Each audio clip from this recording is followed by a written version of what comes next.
I was saying, well, what about the 5-star hotel? You know, and he's like kind of grabbing my arm and dragging me. And so we go in this apartment. I thought, well, rather than run away and get like killed in Tokyo, I mean, I didn't even know where I was. And it's very different. It's just really overwhelming. You're on the other side of the planet. And so I went up to the apartment, and then we went inside, and then he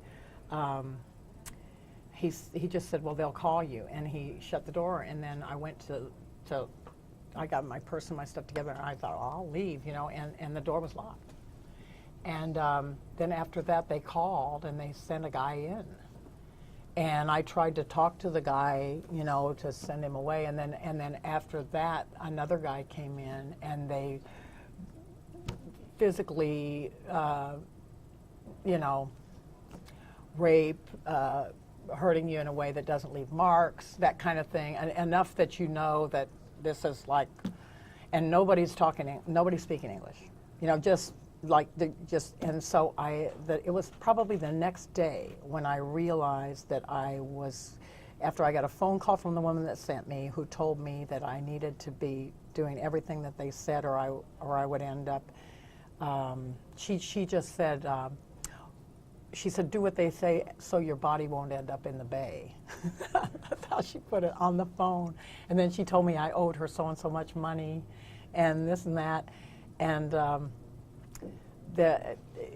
realized that I had fallen into some kind of world where people are used this way. I mean, I just realized. And I also thought that probably if I didn't cooperate with these people, I mean, if I, for instance, was hysterical and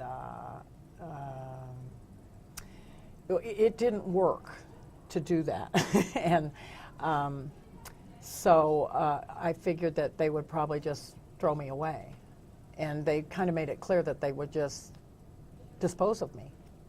So I did what I had to do. And I would not be here today if it hadn't been for the man who came in, and he was a customer, and who came in and helped me. I wouldn't be here today. They would have sent me off.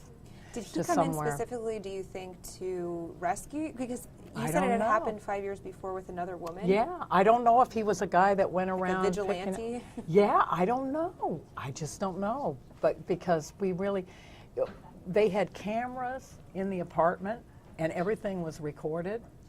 And so the way we talked to each other was kind of low-key. And the whole detailed thing is in the book, because and there's a lot of stuff that happened there that I will never understand, that was going on, that I couldn't really find a rational way to put into the book. So I mean, there was things that were more horrible than I would have wanted to put in the book that I left out. Mm-hmm. And but compared to the stories that I've read about people who are trafficked today, my case was mild. I mean, there's no way that you can say it's mild when something like this happens to you, because of the way it affects you. But really, I mean, it boggles the mind. But so yeah, I knew right away, because they let you know, and you don't get a chance to talk to anybody. I mean, you don't get a chance. You know, you don't get a chance to really. You know, you don't get a chance to do anything. It's like you get violated. Mm-hmm. That's crazy and scary. It is crazy and scary. But it wasn't enough that it wasn't like they were torturing me or waterboarding me every day. So I had a lot of guilt when I got back, and shame and guilt and fear when I got back, because I couldn't process it. And in my mind, for 20 years, I had this thing where I was a prostitute in Tokyo. And I hate the word prostitute, but that's what I thought. You know, I thought, well, this was prostitution, and sure, I didn't exactly sign up for it, but still, that makes me one, and blah, blah, blah, you know, and I had difficulty with that in my mind. Sort of? Well, in a way, you know, I mean, I didn't have to go with that woman. I mean, but the thing is, I know from being, I hold 4 certifications in addiction treatment. And so I know that about the disease of addiction. And I was a full-blown addict when I went. And addiction is a disease that is characterized by lack of choice. And people don't understand that. So many people say, well, this person made so many bad choices. They weren't choices. Option reduction is one of the things, along with denial, that accompanies the progression of the disease. So the addict, the people around the addict can see all these other options, but the addict can't see them. And in my case, it was just like a tunnel vision, and I was herded into that situation. But I did make bad choices in my life. I did. And I was careless. I was reckless with my life. I thought I was bulletproof. You know, I thought I was streetwise and smart and pretty and unstoppable, and that nothing would ever happen to me. And I had this upbringing in this nice college town, and so I thought, it never even occurred to me that somebody might want to hurt me.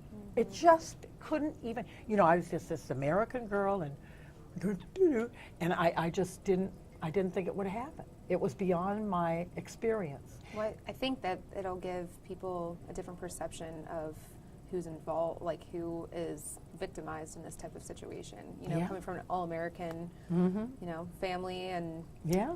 it's scary. And the fact that they can invite, this is what was so difficult for me to realize. You know, after I got back to the States and I was safe enough to stop and think, I felt like I had come out of a deep, dark forest where I'd been wandering, you know, and I had broken out into a clearing, and the trees were behind me, and that I had looked back over my shoulder and I saw all these monsters in the trees, but I hadn't known the you know, and it was that, and then I was terrified. It's like I ran across the clearing, you know, just went hysterical, you know. So I was just like, that was the way it was, and I had to realize there are people in the world who will look for someone like I was, and it's just business as usual. It's like, well, I'm going to get this many done before lunch, you know. That's what scared me and horrified me more than anything. It was to think that, that people would be just like, well, we need, you know, it's as if Dehumanize. they're dehumanizing, and that's the scariest thing, and that is the thread that follows. You know, my story is unique. Everyone's story is unique, but there's this continuing thread through every one of the stories, and there's desperation, fear, there's some naivete, there's different characteristics of the victims, and then there's this thing: cut them from the herd, coerce, either promise, threaten, terrorize. Force in whatever way, get them in, and then isolate, threaten, continue to browbeat, and then as the person breaks quickly, at least I did. I mean, I maybe I'm just an easily broken person, but I did. I was like, it broke me, and I was broken for many years, and I had night terrors for years. I mean, not beyond nightmare. Night terrors, and then nightmares for over 20 years, and then finally the nightmares have ceased now that I've written the book, I'm telling my story, and I've helped work through it. And the nightmares have ceased. Well, thank you for sharing your story. It's quite a story.